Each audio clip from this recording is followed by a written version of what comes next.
గులాబీ బాస్ కేసీఆర్ కు బీఆర్ఎస్ జాగృతి రెండు కళ్ళు లాంటివని అన్నారు ఎమ్మెల్సీ కవిత. హైదరాబాద్లోని బంజారా హిల్స్లో తెలంగాణ జాగృతి కొత్త ఆఫీసును ప్రారంభించారు ఎమ్మెల్సీ కవిత. ఆచార్య జయశంకర్ కేసీఆర్ ఫోటోలతో జాగృతి బ్యానర్ను ఆవిష్కరించారు. ఇక జయశంకర్ కేసీఆర్ మినహా ఇతర బీఆర్ఎస్ నేతల ఫోటోలు లేకపోవడం గమనార్హం. ఇక కేసీఆర్ కు కాళేశ్వరం కమిషన్ నోటీసులు ఇవ్వడాన్ని నిరసిస్తూ జూన్ 4న ధర్నాకు పిలుపునిచ్చారు ఎమ్మెల్సీ కవిత. పుట్టింది ఇద్దరు వ్యక్తుల యొక్క స్ఫూర్తితోని. ఒకటి కేసీఆర్ గారు, రెండు ప్రొఫెసర్ జయశంకర్ గారు.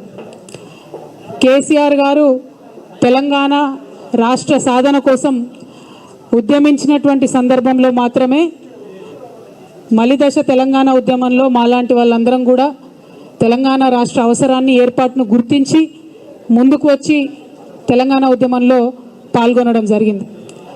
ఎప్పుడైతే యుఎస్ఏ నుండి ఇండియాకు వచ్చామో ప్రొఫెసర్ జయశంకర్ గారితో ఇంటరాక్షన్ ఏర్పడ్డ తర్వాత వారు మాకు ఆనాడు ఒక డైరెక్షన్ ఇచ్చిండ్రు. రాజకీయ రంగంలో కేసీఆర్ గారు అద్భుతంగా